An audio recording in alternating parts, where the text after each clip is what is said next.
Assalamualaikum good people. Welcome back to Ashraf channel. Guys, sebagai seorang suami, harusnya kita melindungi. Sebagai seorang suami, harusnya kita tahu batas-batas emosi. Kenapa aku cakap macam tu? Sebab dalam kes yang aku akan bicara selepas ini adalah tentang seorang suami yang tergamar kerat badan isteri dan anaknya sehingga 8 bahagian. Diingat tu apa? Ayam. Jom kita tengok kisah ni. Kita selami sendiri apa masalah dia. Jangan lupa like, subscribe dan juga hit bell notification. Kita layan intro dulu. Let's roll it.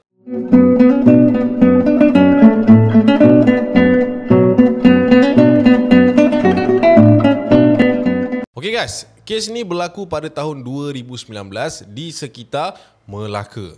Uish, kenapa aku pilih kes ni? Sebab benda ni jadi dekat Melaka. Aku sebagai orang Melaka pun aku terperanjat ada kes macam ni. Okey, tak nak sembang banyak, kita terus ke biodata suspek. Okey, nama suspek ni adalah Syahrul Nizam bin Zuraimi yang berusia 31 tahun ketika kejadian ini berlakulah pada tahun 2019. Baru lagi. Jadi juga mempunyai seorang isteri iaitu Nur Fazira binti Bidin yang pada waktu itu berusia 27 tahun. Dan Nur Fazira ni juga mempunyai 4 orang anak iaitu hasil daripada perkahwinan dia yang terdahulu. Okey, maknanya 4 orang anak ni anak tiri si Syahrul Nizam tadi itulah. Alright. So si Syahrul Nizam ni telah pun berkahwin dengan Fazira ni di Malaysia lebih kurang setahun yang lalu pada tahun 2018. Kenapa aku cakap di Malaysia? Kerana Syahrul Nizam ni juga merupakan warga negara Singapura dan bekerja sebagai penghantar makanan di Melaka. Syarikat mana kita tak tahulah. Alright. Dan dia difahamkan tinggal di Taman Merdeka Jaya, Batu Berendam. So aku rasa orang-orang Merdeka Jaya ni mungkin tahulah pasal kes ni kan.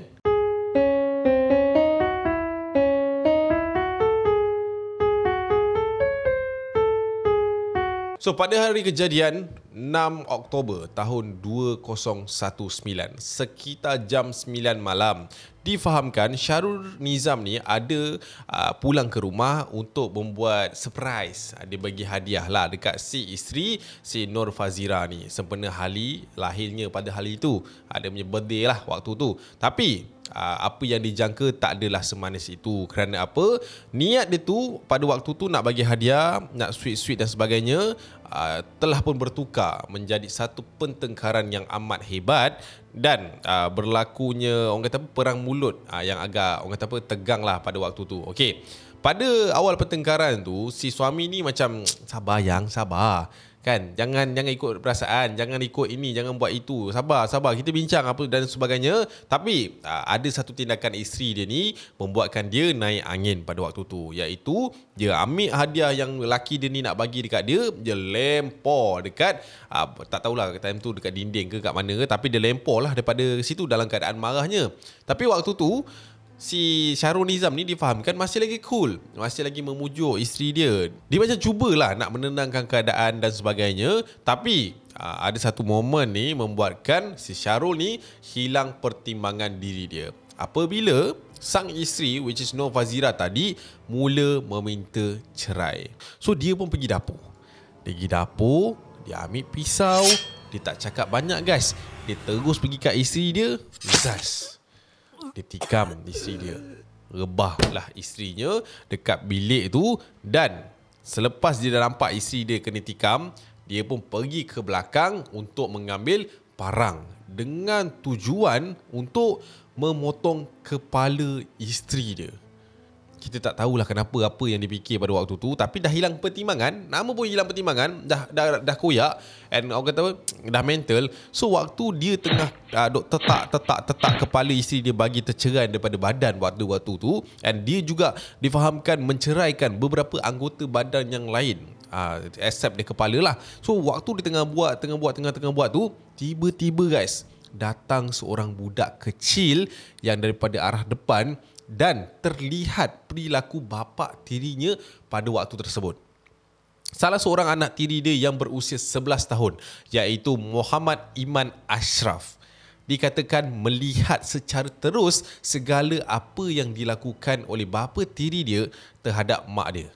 dalam keadaan tak sedar, dalam keadaan panik dan huru-haranya Syarul ni. Dia waktu tu katanya budak tu nak lari tau daripada tempat yang dia nampak bapak dia tu. Tapi Syarul ni dia kejar budak ni dan dekat tangan dia ada pisau. Dan waktu budak ni dia dapat, dia tarik zas belakang budak tu. Belakang badan dia habis. Terkulailah budak 11 tahun kau tikam dari belakang. And bukan itu saja guys, difahamkan juga si Sarul Nizam ni telah pun memotong bibir Iman Ashraf supaya mulut dia ni tak function dan tak bolehlah bagi tahu siapa-siapa tentang apa yang dia buat pada waktu tu. So guys, lepas je dia bunuh anak tiri dia yang tadi tu, apa lagi? Dia pun seret budak tu daripada tempat dia bunuh sampailah ke belakang. Dia letak budak ni dekat sebelah mak dia. Dan dia pun guys sambung apa yang dia buat dekat maknya tu tadi. Mak dia tu tengah buat apa tadi kan? Dia tengah potong kepala kan? Yang ni dia buat benda yang sama dekat anak dia. Bukan itu saja guys bahagian yang dipotong. Bahkan ada lagi beberapa bahagian yang dipotong, which is tak silap acap kepala, dua belah bahagian badan, bahagian lengan, tapak tangan dan juga kemaluan. Senang cerita, dia potong 8 lah mayat ni. So, lepas dia dah habis potong kedua-dua badan ni, anggota-anggota badan yang dia dah ceraikan tadi guys, apa dia buat? Dia pergi ambil satu bag canvas, dia masukkan kepala. Dia ambil lagi satu bag canvas, dia masuk tangan, dia ambil satu lagi canvas, masukkan kaki dengan kemaluan dan beberapa anggota yang lain lah waktu tu. And guys, yang paling menyeramkan sekali pada waktu tersebut, dia masih ada lagi seorang anak yang berada dekat dalam rumah tersebut.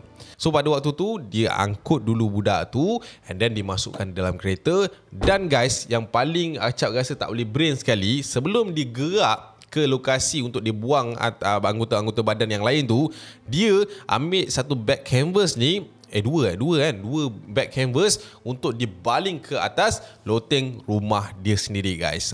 So guys, lepas dia dah buang dua canvas bag dekat loteng tu, dia pun membawa kereta dia ke arah kawasan Krubong guys. Dekat situ ada beberapa tong sampah tau yang dia gunakan untuk buang anggota-anggota mayat ni. So antara tempat-tempat lain yang dia pergi, tong sampah dia dah buang dia pergi ke sebuah hutan dan juga ada satu tempat lapang ni. Dia pergi buang lah benda lah tu. So lepas dia dah settle buang anggota badan tu semua, ni kan ada budak lagi seorang kan.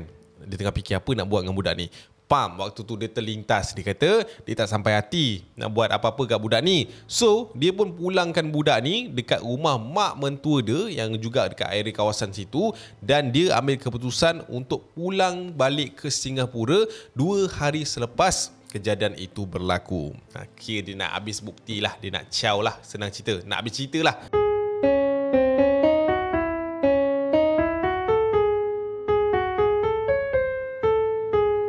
So guys, senang cerita si Sarul Nizam ni dah lepak dekat Singapura selepas kes ini berlaku dan buat macam tak ada apa yang terjadi. Okey, pada 10 Oktober tahun 2019, sekitar 4:30 petang, seorang lelaki yang bernama Sani yang dikatakan sedang memotong rumput di kawasan terbuka ni terbau sesuatu yang sangat-sangat busuk di kawasan Kampung Ladang Penindustrian Krubong, Melaka. Ni kawasan ni lah, lebih accurate lah. Dan pada waktu tu guys, Sani mendapati terdapat beberapa potongan bangkai, dikatakan kelihatan seperti mayat manusia dalam keadaan yang tidak sempurna dan telah pun dipenuhi dengan ulat-ulat yang berada dekat kawasan tu. So guys, selepas bahagian-bahagian anggota tersebut dijumpai, pihak polis apa lagi? Bukalah kertas siasatan dan daripada hasil siasatan polis, diorang menjumpai satu rumah yang dikatakan dapat komplain daripada jiran-jiran terdapat bau yang sangat-sangat busuk di kawasan rumah tersebut. So, lepas polis dah siasat, mungkin ada kaitan dengan yang kita jumpa tu tadi. Polis pun pergilah siasat dekat rumah tersebut. So, siasat, diorang masuk, diorang jumpa darah. Diorang masuk, diorang jumpa rumah tu dalam keadaan yang terabur dan serabut. Diorang pun kata pada waktu tu diorang terus melakukan siasatan penuh lah dalam rumah tersebut dan menjumpai 2 kepala mangsa di loteng rumah teres tersebut. So waktu tu lepas kepala tu dah jumpa, polis buat lagi siasatan dan katanya ada satu bahagian anggota badan mangsa tak dijumpai, which is tapak tangan. Tapi guys, identiti mangsa telah pun disahkan oleh pihak berkuasa selepas pihak siasatan memperolehi keputusan rasmi DNA pada waktu tersebut lah. Menurut jiran yang berdekatan dengan rumah tu, mereka kata kawasan tu memang tak adalah dengar orang gaduh ke apa, bising ke apa. Memang tak adalah. Apatah lagi si Sarul Nizam dengan Nur Fazira ni, diorang ni jarang ada masalah. Bukan jarang ada masalah lah, maksudnya jiran nampak diorang ni macam okey, nampak mesra, nak kata bertengkar tu memang tak adalah.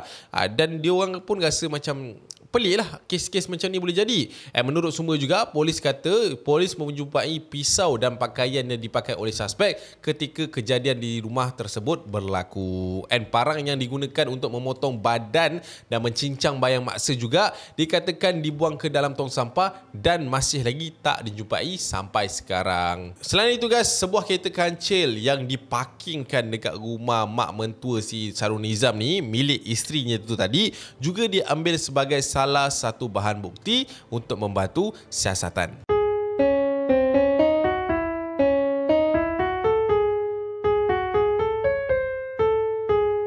So guys, selepas polis dah buat kerja dekat sini apa semua kan, ini kita back to Singapore lah. Apa jadi dekat si Sarul Nizam ni? Menurut sumber, keluarga Sarul Nizam ni ada bagi tahu yang sepanjang si Sarul Nizam ni datang ke Singapura bersama dengan keluarga-keluarganya dia ni dalam keadaan yang sangat-sangat lain lah.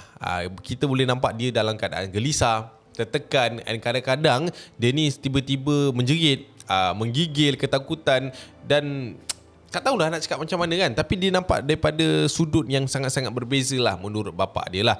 Dan ada satu hari ni dia kata dia nak selotok dengan bapak dia. Bapak dia pun macam okey, nak cakap apa? Marilah cakap. Dia pun pergi kat bapak dia dan dia cakap, ayah, sebenarnya orang dah bunuh bini orang. Orang dah bunuh dia, orang dah kerat dia. Bukan dia je ya, anak 3 orang pun orang dah bunuh ya. Say Singapore kena ada say kat belakang kan. Dia dah bunuh dia dah bunuh. Yalah, dua-dua dia mengakulah. Dia kata apa benda yang dekat Melaka semua saya tak tahu saya dah buat apa dekat sana. Dia kata macam itulah, dia bagi tahu bapak dia lebih kurang lah. Dia mengaku guys yang dia dah bunuh isteri dan juga seorang anak tirinya kepada ayah dia sendiri. Alright. So waktu tu ayah dia ni macam terpeganjat lah bila dengar, apa hal kau buat sampai macam ni sekali.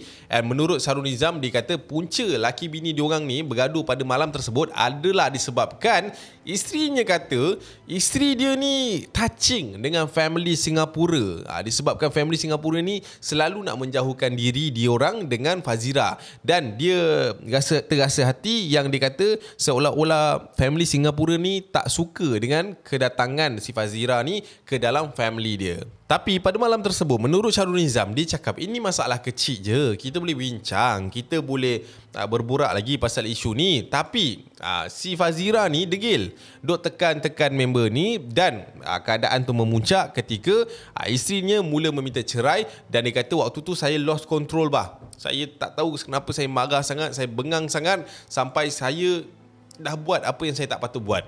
Bapak Sarul Nizam ni cakap senang je, kau pergi balai, kau pergi serah diri kau.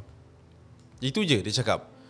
So si Sarul Nizam ni pun bangun, dia angkat baju-baju dia, dia tinggalkan rumah tersebut. Tapi bukanlah pergi ke balai polis lah, dia sambung lari sebenarnya guys. So waktu tu si ahli keluarga si Sarul Nizam ni dah tahu benda-benda ni berlaku. Diorang pun apa lagi, kalau kau tak nak buat report, kami sendiri yang buat report. So ahli keluarga Sarul Nizam ni bertindak untuk melaporkan kejadian tersebut kepada pihak polis Singapura. So tak lama lepas tu guys, pada 11 Oktober tahun 2019, Sarul Nizam telah pun ditahan oleh pihak polis Singapura dan dia didakwa mengikut Seksyen 302 Kanun Kesiasaan yang memperuntukkan hukuman mati mandatory jika sabit kesalahan.